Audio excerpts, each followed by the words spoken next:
RTV6, Indianapolis This Week.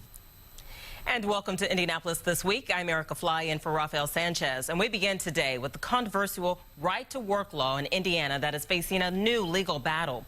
This week, a Lake County court ruled the law is unconstitutional, but the state attorney general's office says it will seek to reverse that ruling. The state says it was caught by surprise on the ruling. The ruling actually came down last Thursday, but nobody informed the attorney general's office until the paperwork showed up this Thursday. Over the years, the fight to stop right-to-work legislation drew thousands of protesters to the State House and triggered several walkouts by Democrats in the House. The 2012 law makes it illegal to charge union dues to workers who are not members of the union. Last Thursday, Lake County Judge George Paris ruled the 2012 law is unconstitutional and ordered that his decision take effect immediately. Attorney General Greg Zeller says strong opinions exist on both sides about involuntary union dues. He goes on to say if a trial court finds a law unconstitutional, then the appropriate action is to stay its ruling pending the appeal. On this case, the state is seeking an immediate stay. The state is already challenging another ruling from 2013, which also found the right-to-work law unconstitutional. That case is appealed to the state Supreme Court. The case will be heard on September 4th. Joining us now, two of our political insiders, Democrat Laura Beck and editor of IndyPolitics.org, Abdul Hakim Shabazz. And where does this right to work go from here? Well, the first place it's going to go in is the Indiana Supreme Court. Whenever a law is declared unconstitutional by a trial judge in Indiana, the Supreme Court gets the final say. This is a typical pattern by my Democratic friends, whether it was the city council redistricting, whether it was school vouchers. You know, they couldn't win at the ballot box. They went to court. They had Democratic-friendly judges give them a victory. Supreme Court overturned their decision on vouchers, overturned the decision on redistricting. Supreme Court more likely overturned their decision on right to work. And madam, I give you the floor. This is like law school 101 here. Thank you. Thank you. I'll pay you on my way out to work. Thank you so much. You know, I think at its heart, it goes back to right to work legislation is about depressing unions and ultimately killing unions. And it's a slow and steady decline that the Republicans have put in place. And it's also an effort for these Republicans to continue to just jack up corporate profits when they are at a record high while pushing down the working family. So I think the court victories are victories for us, yes. But I also think it speaks to a larger issue in Indiana of what we've been doing and what the Republicans have been doing to hurt working families. And by attacking unions, that's one of the ways that they've been trying to do it. So those against it, should they have hope now? Well, I think any time the legal process plays out, we'll see. I mean, you know, I think there were a lot of people who've been surprised by the court's rulings on gay marriage. So we'll just see what happens. But I think there's an opportunity to be cautiously optimistic, but we still don't know. But something else to think about too is this does not hurt unions. All it simply says is yes, you cannot. It does hurt unions. Also, it says if you cannot compel someone to pay union dues as a condition of their employment. If the union is doing its job and the union providing services to the members that it wants to join, then people will join. I wish you could have seen my massive eye roll over here because it was massive. I mean, again, I think the Republicans decided that Democrats do historically get a lot of funding from unions because Democrats are on the side of working families. And so this is one way for them to go after a funding source in campaigns. So, you know, we'll see what happens. We'll move on to another topic now. And another issue this week, child immigration. New federal data shows that more than 200 unaccompanied children caught at the U.S. border have been placed with sponsors right here in Indiana. In total, so far this year, more than 30,000 children have been released to sponsors nationwide. Indiana received 245 of those children being released to sponsors as part of the deportation proceedings. Those sponsors are usually relatives or family friends.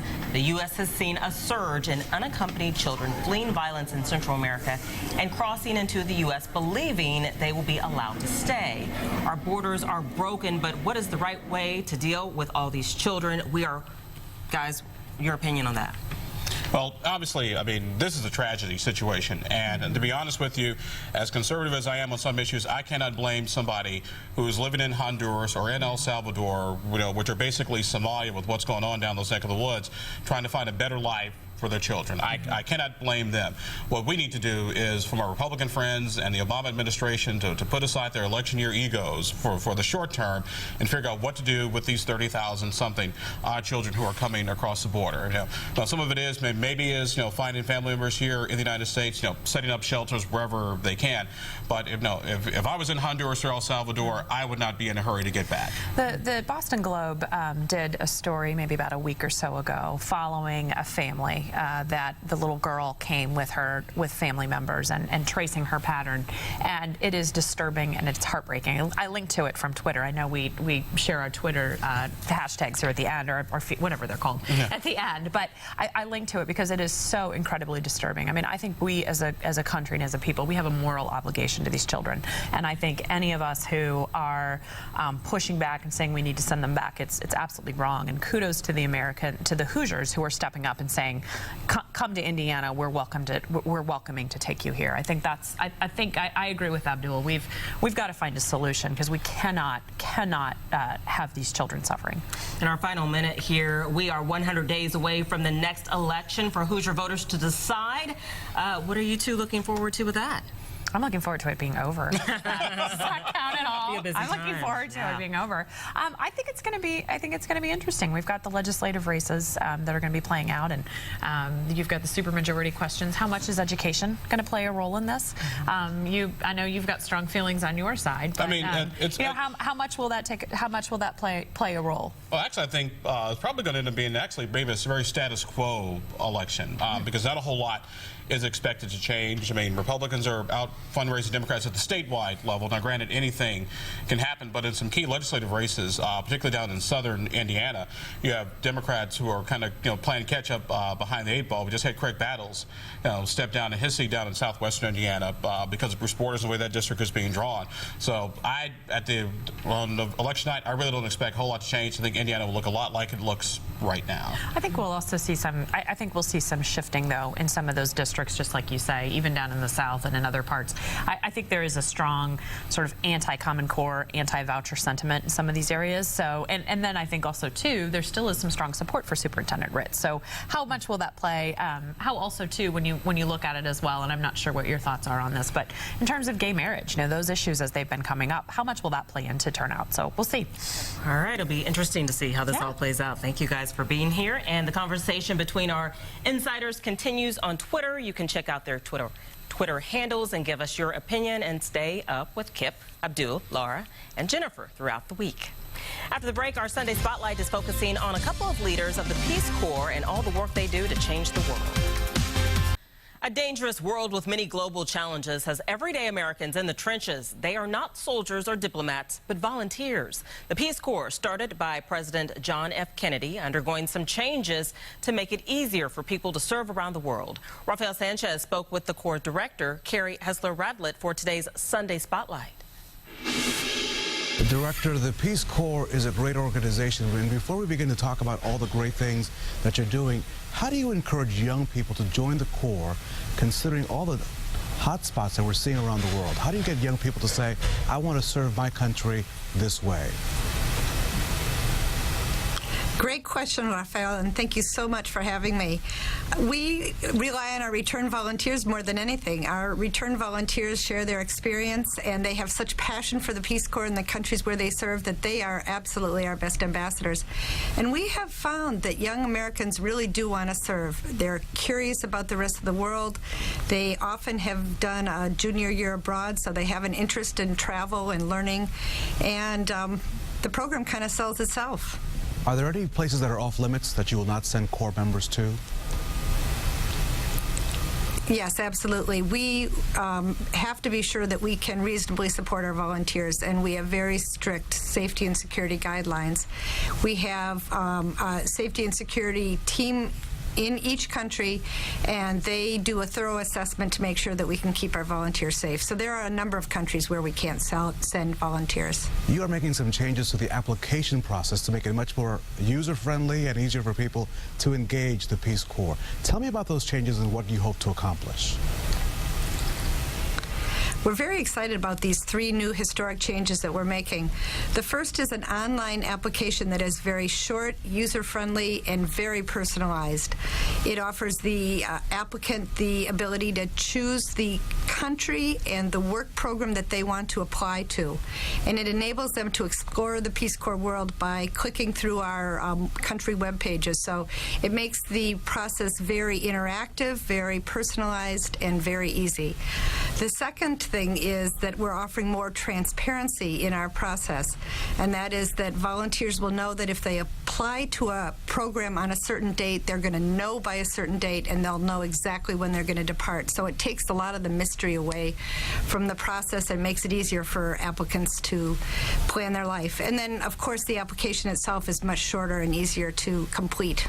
So I'm trying to imagine a graduate from either Indiana University or Purdue University or Franklin College that may want to enter the Corps. What is it that they have to offer the world? I mean, what impact can a Peace Corps member have on our global economy, our global outlook? It's a great question. I appreciate it. Our volunteers live and work in communities around the world, building lasting relationships and are building bridges, really, between our country and our host country partners. And we can train an English major, for example, to become a community health volunteer. And because they work and live with members of their community, they understand the opportunities for development and the barriers to development. And they're able to, with their community, craft some solutions that are sustainable and that make a real impact in the lives of the community. So who makes the best Corps member? Are you looking for musicians, scientists, doctors, mechanics? Who is that you hope will sign up? Everybody? You know, all of the above, all of the above. We're looking for someone who has a passion for serving others, who's interested in making a difference in the world, who's curious about other cultures, wants to learn another language, is flexible and resilient. That's the kind of person we want, and we can train them to do the jobs. On the other hand, if they are a farmer and have agriculture skills, we love that as well. But the most important are the personal characteristics. Director, thank you so much for joining us. We wish you all the very best and all the very best to all the members of the Peace Corps around the world. Thank you, Rafael. And I like the way you... World War II veterans from across Indiana are able to make their way to our nation's capital to see the memorial built in their honor, thanks to a special group of people. After the break, we're sitting down with those behind Indy Honor Flye. The greatest generation is not forgotten. The not-for-profit group Indy Honor Flight is working to get as many World War II veterans to visit their memorial in the nation's capital. It's an effort that could use your help, as there are plans for at least 3 honor flights in the next few weeks. Rafael Sanchez sat down with those coordinating these efforts. The Indy Honor Flight is an amazing program. Tell us about it. How can people get involved with this amazing program? It is an amazing program. We take World War II veterans to Washington, D.C. to see their memorial, and to get involved, you go to IndyHonorFlight.org and put in an application to be a veteran or guardian and or volunteer. We need a lot of volunteers, and also your donations are greatly appreciated, because without donations, we can't get them there. The connection between the veteran and the volunteer, I've seen when they come through the airport, is just simply, I don't know, just the hairs on your hands just stand up your body, just chilling. I can speak to that. Just my personal story right there. My grandfather fought in World War II and later in the Korean conflict. He sadly passed away before that memorial was ever finished. And it left something lacking for me.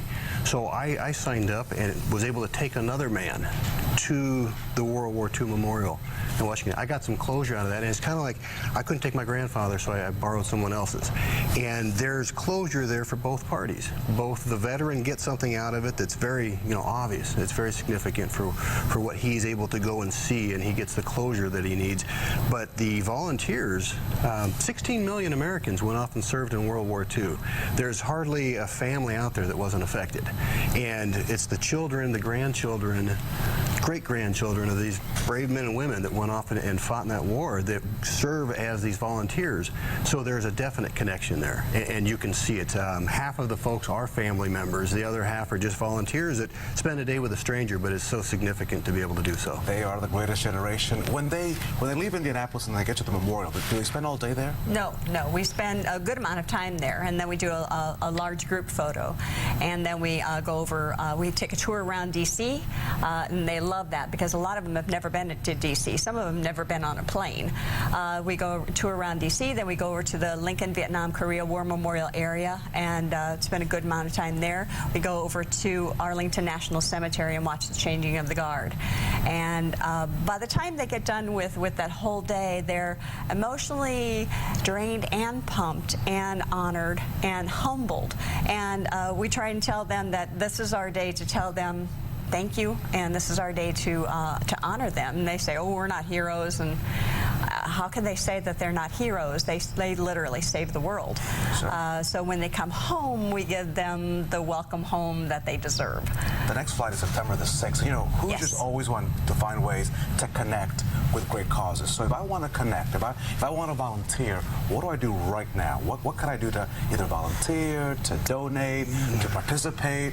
I want to get involved. What do Certainly. I do? The website is the easiest way to get involved, immediately. We've got a volunteer application. If you go to www.indyhonorflight.org, there's a volunteer application right there. We're also very active on Facebook, facebook.com/IndyHonorFlight. So you can go there and kind of find out what it is that we're up to. We're always doing something. We've got a big reunion coming up. We're looking for volunteers for that. We've flown over 350 veterans of World War II so far. So anytime we get together, we need help. We need folks to greet them at the car and push wheelchairs, serve cookies and coffee. There's a lot of opportunities to spend time with them. Get involved. IndyHonorFlight.org. Send in donations and also, Send in donations. Send in donations. That's right. Thank you so much. Thank you for helping get the message Come out back there. and we'll see you on September the 6th. Yes. Wonderful. Yes. IndyHonorFlight.org. September 6th at Plainfield High School. You heard her. Do what she says. We'll be right back. There we go. It's a great program. After the break, we're talking with an expert on licensing and how it's helping to create jobs in Indiana. New focus to help people get a job and keep it. The Indiana Professional Licensing Agency oversees the licenses of Hoosier workers in over 200 areas, from doctors to home inspectors. And now there's an effort to cut the red tape and make licensing realistic and reasonable. And joining us now is Nick Rowe, the Executive Director of the IPLA. He previously served as Executive Director of the Real Estate Commission. Welcome to the program. You have quite a challenge or an opportunity ahead of you over the next 5 years, looking at all these licenses. It's going to be tough. Well, you know, Rafael, this is a wonderful opportunity in the time and life of the state of Indiana. And at the end of the day, 1 out of every 7 working Hoosiers does business with our agency. And what we're going to do is we're going to implore and use Hoosier common sense. Because at the end of the day, we never want to stand between someone's ability to build a business, get a job, or grow their business. We want people to be able to put food on the table for their families. So we need to look at how we're regulating these various professions and making sure that we continue to protect consumers, but also make sure that there are not unnecessary barriers to practice. And that's really the key balance, right? Because at the end of the day, you're going to be very tough on licensing, but you want to get all the other stuff that may not be required. And so finding that is going to be the challenge. You know, we need to ask ourselves, you know, how we license and regulate a profession, and are we doing this the right way, or should we even license this profession at all? One excellent example is with home inspectors. We charge licensees in the home inspector profession $400 every other year to renew their license. But at the end of the day, a home inspector, if they're doing well, averages about $35,000 a year in income. That comes to about 1% tax for that person to have the right to go to work. And that's not what we're here to do, because every dollar not spent on regulatory paperwork is a dollar that we can spend putting Hoosiers to work. So, Nick, a lot of folks are going to say, all right, a little relief to the process, right? Because at the end of the day, you don't want to get in the way of that professional, but you also want to make sure that the consumer recognizes that you're going to be very tough. Mm-hmm. You're not going to really water down licensing. Right.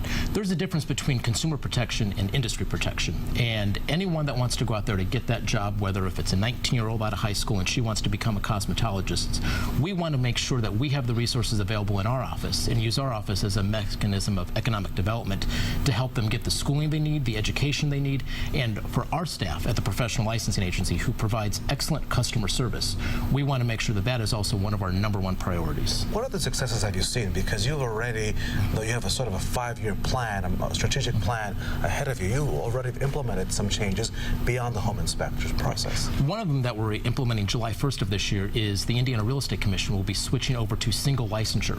Prior to July 1st, there were multiple different types of licenses that a practitioner could have. And what we want to do is make sure that that process for them to get that license is simple and can be understood by the profession, but more importantly, can be understood by consumers. So now we will just have a broker's license in the state of Indiana, and we've also extended out the continuing education period from 2 years instead of having to make that real estate professional who needs to continue to work on their business and make payroll every other Friday.